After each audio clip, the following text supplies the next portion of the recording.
evening and welcome to Arab TV. I am Vic Zikoor, your host for this evening, and you haven't seen me for a long time. So now I got less hair, grayer hair, older, but a little bit more wise, I guess. This evening I'm very proud to have Ruth Shapiro from the Citizen Reach Out. I'm going to talk to her about their activities, what are they doing for the Arab or for the Iraqi community in the Bay Area. Ruth is actually a screenwriter, she's an artist, but she volunteers for Citizen Reach Out, and I'd like to welcome you to our show. Thank you. Thank you for coming. My pleasure. So give us a little background on how you started with Citizen Reach Out, and what is Citizen Reach Out? Citizens Reach Out is a nonprofit, and it's a small group of people who came together to help war victims. We actually had another organization prior to founding Citizens Reach Out, which was before the war in Iraq. We were just angry about the possibility of America invading, and so we did an education series and we got involved that way.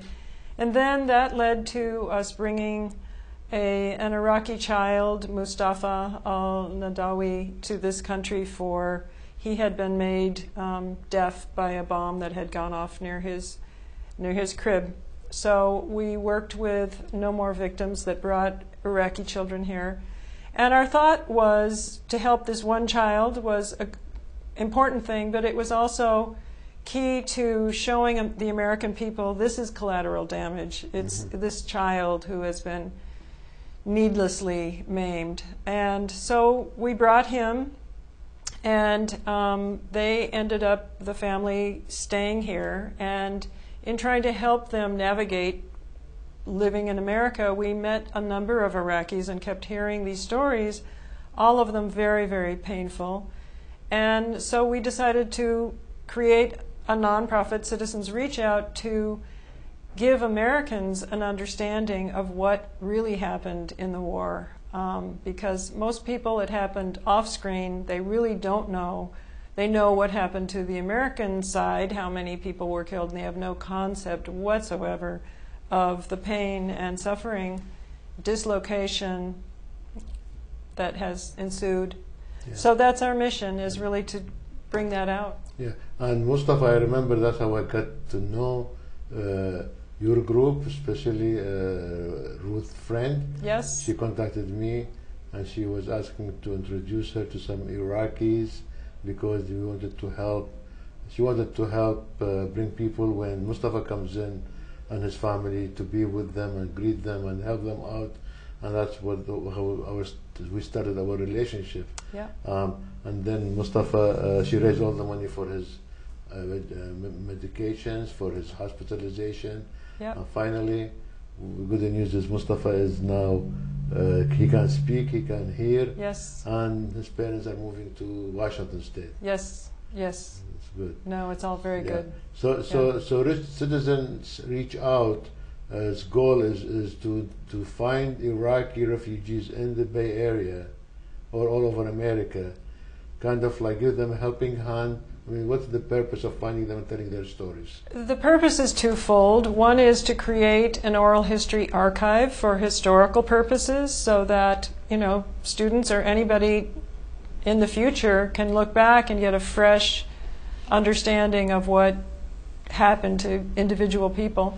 The other part is just to get these stories out, to get them out into America so that people do understand. So we have lots of different things. So we find people who were living in Iraq during the invasion, and we record their stories. And then we have several different ways to get those stories out. Some of it is on our website. You can go to www.citizensreachout. I think that's going to show on the screen. www.citizensreachout. One word. Citizens Reach Out. No, reach out, 2 words. Okay. 3 words in all. Oh, in the web. Yeah, .org. And you can see that we have podcasts, we have our interviews. Many people have not wanted to have their faces shown, so a lot of these are audio interviews. But we also do events. So very recently we had a large event, and it was very successful. It was Joan Baez who offered to do a concert for us to donate her time and her talent. So it was Joan singing, and that brought in a lot of folks who knew nothing about, or probably weren't even very interested in the beginning. So Joan sang her wonderful songs for about over an hour, and then we had two Iraqis who we had interviewed. They each told their stories. And I know from people who talked to me afterwards that as much as they loved seeing Joan, they were also really moved by hearing and seeing a real Iraqi, and just this is the true story. Yeah, yeah. And the interesting thing is not many people knew that Joan Baez lived in Baghdad, Iraq, when she was 12 years old. Right. Joan Baez, when she lived there for a couple of years, her father used to teach math at Baghdad University. And believe it or not, when I was telling my wife that, she said, "Oh, Joan Baez, yes, we have her record at home. We used to play it in Baghdad." I said, "Oh my God," you know. Yeah. So Joan, till now, at her age, she still remembers Arabic words, and in that concert, she sang a couple of Arabic songs. So I would like to share one with you. Could we do that now, please?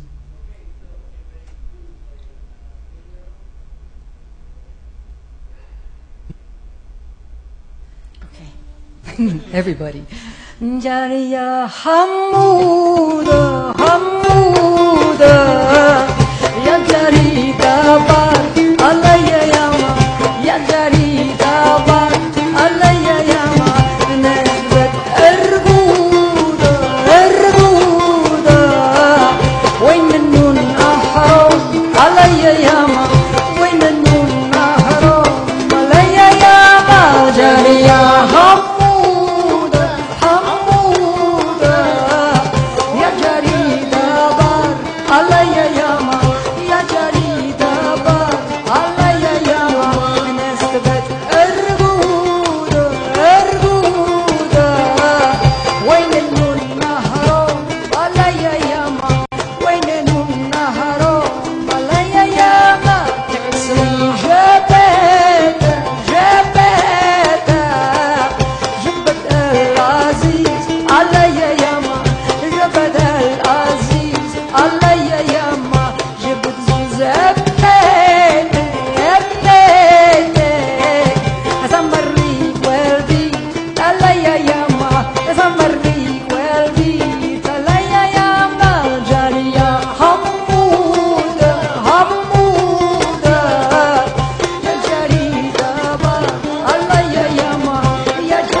Sing in Arabic. This is first, and we're the first channel to air Joan Baez singing in Arabic. So, congratulations, Arab TV. Yeah. I'm so proud of that.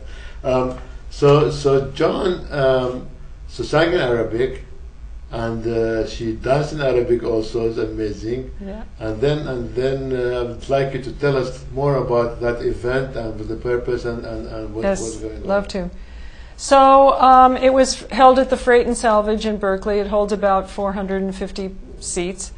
And we wanted to celebrate Iraqi culture because part of our mission, too, the bigger picture is really to break down the divisions between Christians, Muslims, Jews. I'm Jewish, and it's important to me that we try to bring peace and understanding to each other. So we had a wonderful group, Saidun Al-Bayati, and there were 4 of them, beautiful Iraqi musicians. So they played, and then we had 2 refugees, Iraqi refugees, who we had both met interviewing them. Yes. One is Maha Abdullah, and I think you're going to... And the other one is Rahim Al-Ka'bi. Yes, Rahman. Rahim al-Rahman al-Ka'bi, he's basically an Iraqi clown. Yes. And so he was featured that night also, right? Yeah, and he shows up in mime face. It astounded me, honestly, to interview this guy and know that during the war, he's putting on a show for kids with clowns. I mean, just really moved me, his story. I mean, all of the stories are incredible. Yeah, no, he's very impressive. Actually, I have a video or a CD or a DVD from him about his story and about, it's just beautiful about his life. He's an interesting person. Yeah. And I think he wants to pursue a career in the United States as a clown, right? Yes. So he was brought to the U.S. by the Iraqi Student Project, and he has just graduated from Carmel Community College. And now his hope and dream is to go to a circus school, and his ultimate desire is to be part of Cirque du Soleil. Was he interviewed by Cirque du Soleil? I think so. I think they liked him, but he just needs to have his schooling first. Right. So we also try in Citizens Reach Out to help in any way we can, and we'd really love to get a scholarship fund together for him. So if anybody in your audience would like to contribute.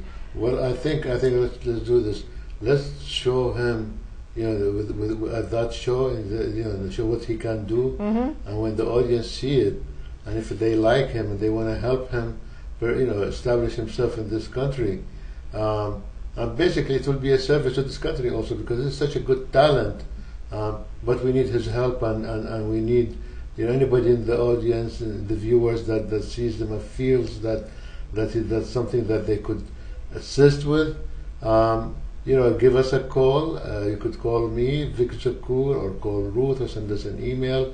My phone number, I'm going to give it to you, is 408-239-9681. That's 408-239-9681. I feel like I'm doing one of those plugins for this radio thing. We are on the air because we need your help, but this time we need help for this individual. And if we can show his video, please let's see that, and kind of like, so you know what we're talking about. And we'll come back after the video to talk about the second person that we're probably going to bring live here next time. So can we see the video, please?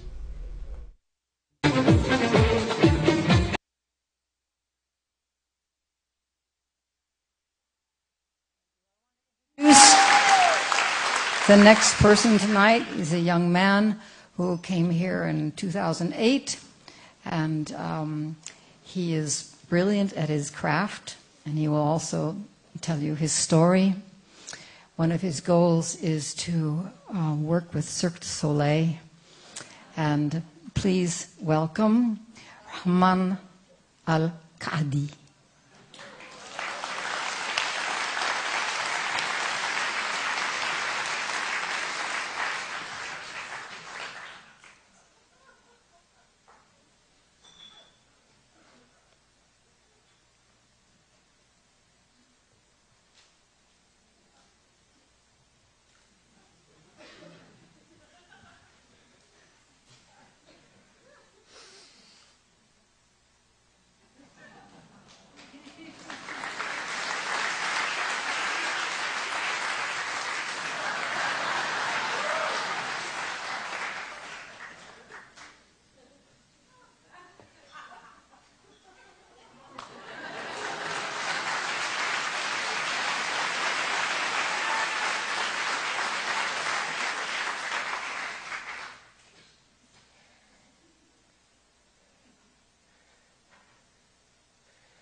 When Baghdad was first bombed in 2003, I was 18 years old, a drama student at Baghdad University, an inspiring clown and happy family, a group led by my older brother Safa.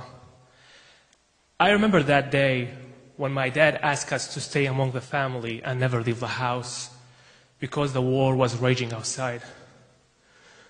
But I couldn't stand waiting. I snuck out the house to see what had happened to my school. I found the library of my school was blown to bits. Its wall was crumbled. One of my drama teacher was picking through the rubble trying to save some books. I was upset. I went and started helping him, getting books outside the library. Why, I asked, would the Americans bomb a library? I don't get it. A week later, an American Army patrol showed up at my house. These were the first American I had ever laid my eyes on. My mom was cooking bread at the outdoor oven. She started screaming as the armed patrol came over the wall. My family were ordered to raise their hands, and the house was to be searched. My dad, of course, objected, but they went through room by room, emptying drawers and closets. I was mad. I was following them behind, asking them in my best English how they would feel if somebody did the same thing to their house. How they would feel. Anyways, at the end of the search, the soldier took one 30-year-old rifle, which my dad had already explained that he used the rifle to protect the family. A few days later, Happy Family set up a meeting for the entire troop for rehearsals in our backyard. My brother Safa was determined that Happy Family would focus on develop a show that would help children with the problems that the war brought, like not picking up explosive or playing with empty shells. We were to perform at the National Theater, and then the first letter came. It was unsigned, left in the front of the gate in our house. It says Happy Family should cancel their performance or they would be sorry. When we got the letter, we didn't really care. We just ignored it because we were really busy on preparing for the show. And then the second letter came. This time, you will be sorry. It was kind of serious. It was a big letter. I was like, maybe it was a joke. We just ignored this one too. And then the third message came. It wasn't in writing. In the middle of the night, someone threw a bomb over our wall, causing a huge damaging to our stage. My dad was frightened, and he asked us to move immediately out of the house, everything. So we moved all our stuff to the National Theater in the morning. 2 nights before the show, we were so tired, exhausted, dragging. We were so tired and worried, but at the same time we were determined for the show, really excited. 2 of my friends, best friends, Haidar and Fuad, hadn't seen their family in weeks, so my brother Safa lent them his car so they could see their family. One was going to a Shia neighborhood, and the other one was going to a Sunni neighborhood. Before they left the theater, an old woman they knew asked them if they could give her a ride, and they said, for sure, come along. Haidar and Fuad never came back. Safa learned from the hospital that Haidar and Fuad had been shot at the militia checkpoint, each one with a bullet to his head. It was a very horrible day, a very devastating moment we all have faced. I went and I asked Safa to go ahead with the performance to honor our friend's death. We did a phenomenal show. Over 300 people came to see our show. But that was it for Safa. He left the country and he went to Cairo. I was left behind. No happy family, no school. I was hopeless, depressed, crushed. Nothing going on in my life. What I'm going to do? I stand around my father's repair shop, sitting on the couch, watching TV. I was like, it's not my life. What's going on with me? Finally, Safa phoned from Cairo, and he told me, you should get your butt out of here and find another country where you start a happy family. With all this scolding, my hope revived, and I decided the same day to call 2 of my friends, Ali and Saif. They are members of Happy Family. We all decided to leave Iraq and go to Syria. we headed to Syria with other 4 fleeing Iraqi in SUV car after 25 checkpoints in which we identify ourselves as a Shia, sometimes as a Sunni, trying to avoid threat because personally, all my friends we didn't to ended up like Haider and Fuad. People call that road the death road, seriously, because there is no guarantee that people or we in the car will make it safe to Syria. It was a very terrifying trip. It was one of these days that I will never, ever forget. We couldn't believe it. We couldn't believe it when we reached Damascus. We were so happy. We were so happy to reach that country that's going to give us the hope to start our family, happy family again. Thank you so much. Thank you for listening.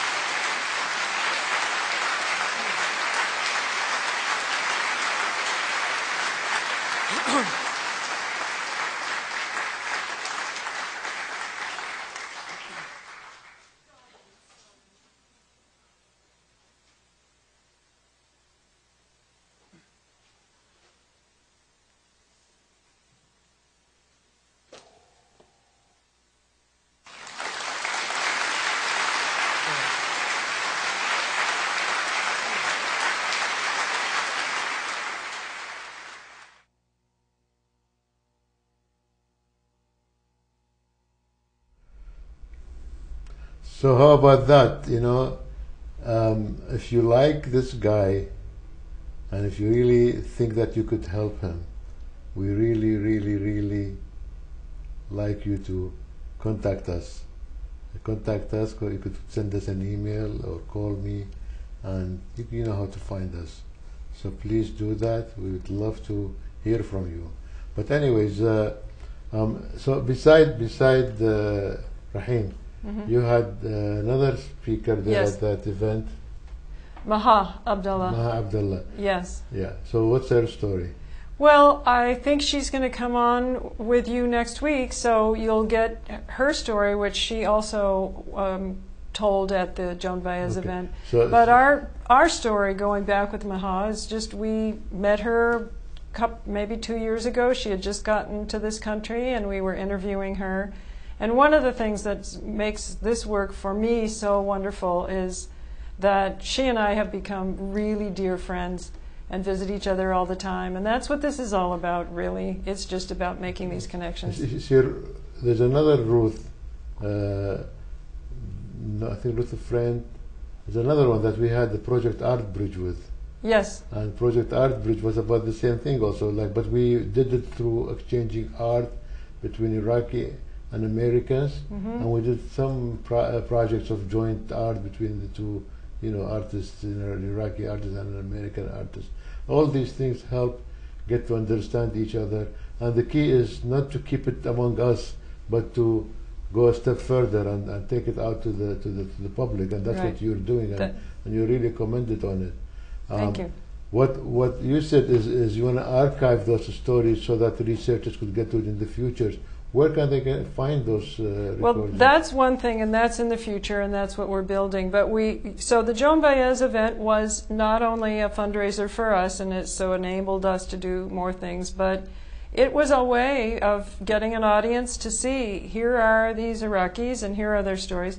So we're also doing this in the fall. We have Haider Hamza, who is a young Iraqi journalist who is living in New York now, and we're bringing him to California to speak in several venues, one at UC Berkeley. And Haider is an incredible guy. He covered all the trials of Saddam Hussein, but how he's known in this country is he did a This American Life episode where he went around the country and he put up a little booth saying, "Talk to an Iraqi." And Americans would come up and talk to him, and what he found is they mostly wanted to tell him what was going on in Iraq.